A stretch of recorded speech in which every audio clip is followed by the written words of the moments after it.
Welcome, fellow Biafrans. Thank you so much for joining me on this very platform. I appreciate every one of you that is supporting this very platform. Wherever you are connecting to us on this very medium, I appreciate you and I thank you so much. If you are joining us from Africa, from Asia, from Europe, from America, from Australia, from Canada, from New Zealand, if you are joining us from Russia, from China, from Israel, whichever part of the world you are joining us from, mainly from Biafra land, we appreciate you and we thank you for your support on this very platform. All our subscribers, returning subscribers, and the new subscribers, we appreciate every one of you. Please, as you join us, if you have not subscribed to this very channel, kindly subscribe. Click the notification bell so that you'll be notified each time we upload a video. You will be among the first to receive it. Like and share the program to all platforms. Share the program to family and friends. Share to your neighbor. Share to all platforms. Share on your WhatsApp group so that we can reach as many people as possible on this very radical evangelism. Remember, that is the assignment that we have taken upon ourselves to make sure that everyone is carried along. That is also the instruction of Mazi Nnamdi Kanu to us, that we must remain consistent and carry everyone along. That is what we are doing today, and that is why we are on media speaking. This is Biafra Exodus Hard Talk TV, a platform where we say it the way it is, a platform where we bring you information that has to do with the Biafra Republic government in exile, a platform where we bring information that are coming directly from the Prime Minister of Biafra Republic government in exile, Mazi Nnamdi Kanu, the Commander-in-Chief of the Armed Forces of Biafra. In this very platform, we say it the way it is and we bring information to your doorstep. We also expose the war that Nigerian government has declared against the Biafran people. Even though they try to hide the war, they try to hide it at all times, but we continue to expose this war because it is happening in Biafran territory as we speak.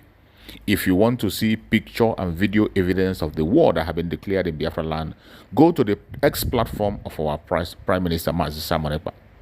Once you go to X, type Simon Ekpa, a verified account, you will get information. So you will get live update, and you get live update on what is happening in Biafra land. You will see evidence on picture, audio, videos that will show you that really the Nigerian government have declared war against the Biafran people.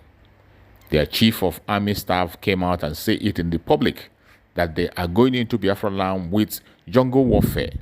He later came back and said that they are going in with asymmetric warfare. And in each time he mentioned this, always know that he called about warfare. Everyone that is in the military knows war is. War is not a play, it's not a joke. That is what is going on in Biafra land today, and nobody seems to be talking about it. The conventional media is not talking about it. The international media is not speaking about it. There's no one that cares, including the politicians. They pretend not to know what is going. Instead, they are talking about different issues, talking about insecurity in Biafra land as if it's being caused by Biafrans. The insecurity in Biafra land today obviously is caused by the federal government of Nigeria.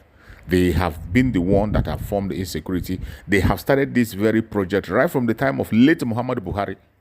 There are evidence to the fact that the federal government of Nigeria planned to destabilize the Biafra land, and they have done so in several locations. Even when they try to drag IPOB into it on several locations, IPOB have been vindicated.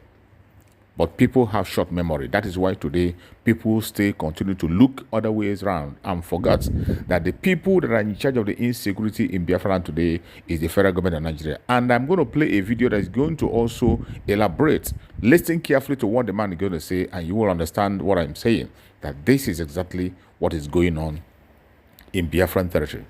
But it is sad that the people who are supposed to represent us and make a case for us are so scared. They do not have the confidence to come out and speak. They are so scared, they are cowards, that they continue to dance to the tone of the government. Look at today. They are begging for the release of Mazi Nnamdi Kanu. Instead of demanding, they are begging. They are begging. After 3 good years, an innocent man has been incarcerated. Even when the court have said, let him go. In other tribes, people who the court did not even set free has been set free by the federal government without any consultation. But in the case of Mazi Nnamdi Kanu, the court have ordered his release. United Nations gave an order, an ultimatum to release Mazi Nnamdi Kanu. Nigerian government ignored it. Several calls have come for the release of Mazi Nnamdi Kanu. They have ignored it. And what do you see in Biafra land? Instead of the politicians to stand their ground and demand with strength and power the release of Mazi Nnamdi Kanu, they are playing to the gallery. Today, when you see them displaying, after 3 good years, they want us to clap for them. They want us to praise them and say, oh, you have done well. You have really done nothing. You have done nothing. We are talking about a country where Boko Haram, terrorist group that is known by the whole world, has been released and again reintegrated into the society, into the military, in a very high position. They're put on salary. And the revelation came. Just of recent, our Prime Minister posted about a revelation of the people who were interrogating and claimed to be training the members of Boko Haram. They were taking an oath. They were carried on oath. They took an oath never to reveal the identity of the members of Boko Haram after the recruitment.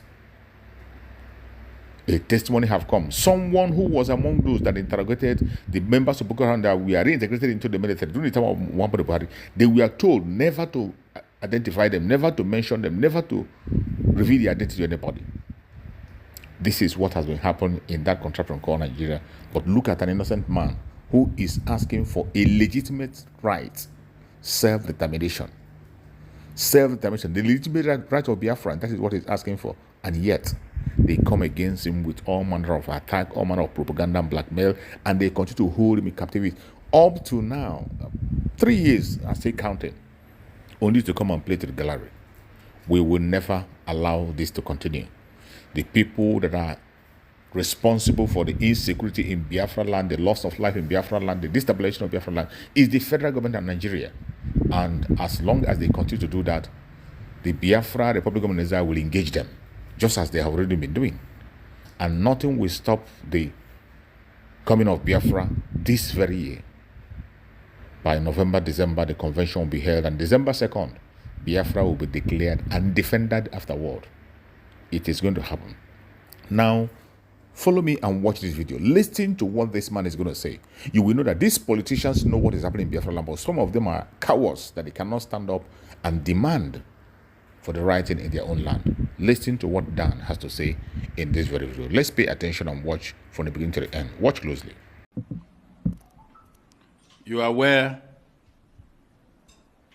of the activities of terrorists in this country. You are aware of persons who have been negotiating with terrorists without the brief of government. And they see these terrorists all the time. You are aware of those who found themselves in the same agitation Nnamdi Kanu was involved in. Today, everybody is free, walking freely on the street. Nnamdi Kanu is still in detention. The Johannes Ndigbo president, Chief Emmanuel Iwanyawo, has called for him to be handed over to him. Sam Bazuli came before he passed on. He also called for the boy to be released to him. A lot of people have spoken during Buhari. But President Buhari, due to ancient hatred, decided to keep him and castrate him. Recently, the 5 governors came together for the first time after a long time to call for Nnamdi Kanu to be released. I don't know what he did that he should still be there when others are out of prison, out of detention. He merely agitated like others. They had to hijack him in Kenya and brought him here. But the truth still remains that ever since he has been in there,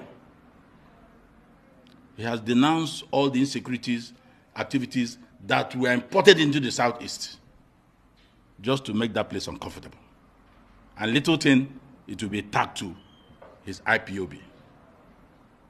When the prison was attacked, they said it was IPOB. We came first to say no, because all the names involved in those activities at that time were not from that part of the country. So what happened? They had to start recruiting locals urchins, people without education, without skill. They are now the one doing the operation for them. And then Nnamdi Kanu has said severally in court that look, that he has no hand even in this. On Mondays in the East, there's no activity. So we are calling for the president to release him. But if you don't want to release him, bring him to Ego Square. Let's use him for barbecue. Let his enemies come and eat from it so that we can close this chapter. There is no reason why Nnamdi Kanu should still be in prison or in detention. See, first of all, I will not respond to the first one in detail because of the source you are quoting.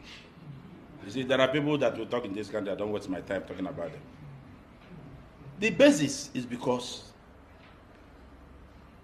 Nnamdi Kanu is a freedom fighter. There are other freedom fighters in Nigeria who were involved in even worse things, but are free today.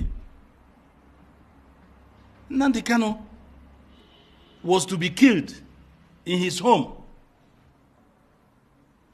When he was on bail, he escaped.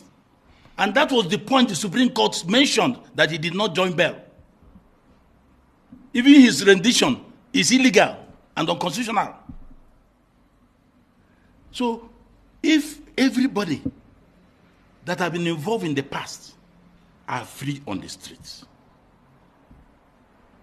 even Nigerians who meet terrorists on daily basis claiming to negotiate with them for some governments are free. And you don't term those people terrorists. Why are you calling Nnamdi Kanu terrorists? Has he met any terrorists? You see, Nigeria is a society that things don't go the same way. Different strokes for different people.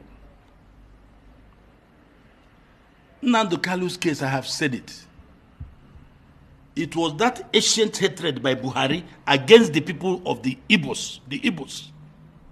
I'm not saying it because I'm Igbo. If it has affected other tribes, I will say it. And I'm not ashamed of saying it. President Buhari had ancient hatred against the Igbos. And that was why he incarcerated him. Others were free.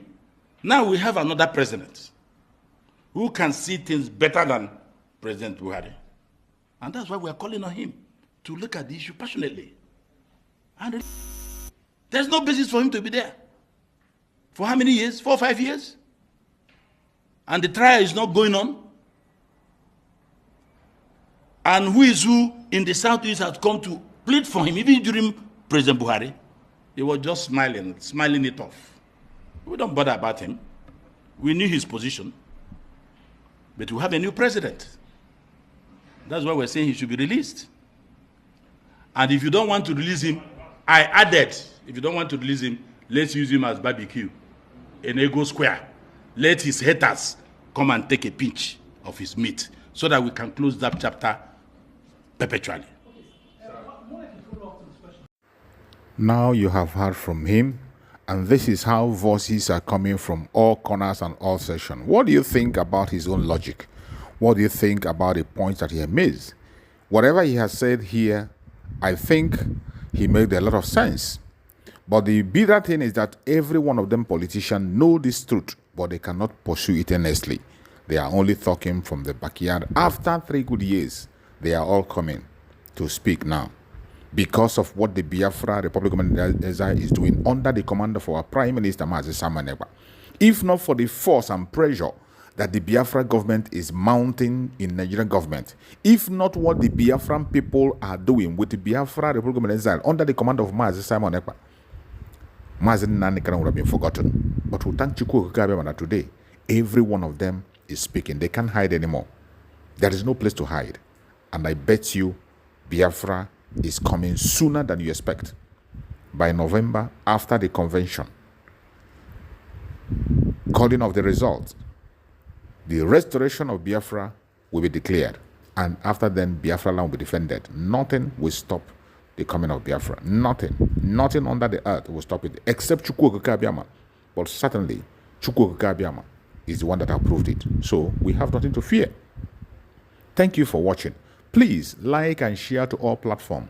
Share to family and friends. Share to everyone that is close to you so that they can get this information. Biafra government, peace, unity, progress, and equity. We move airborne.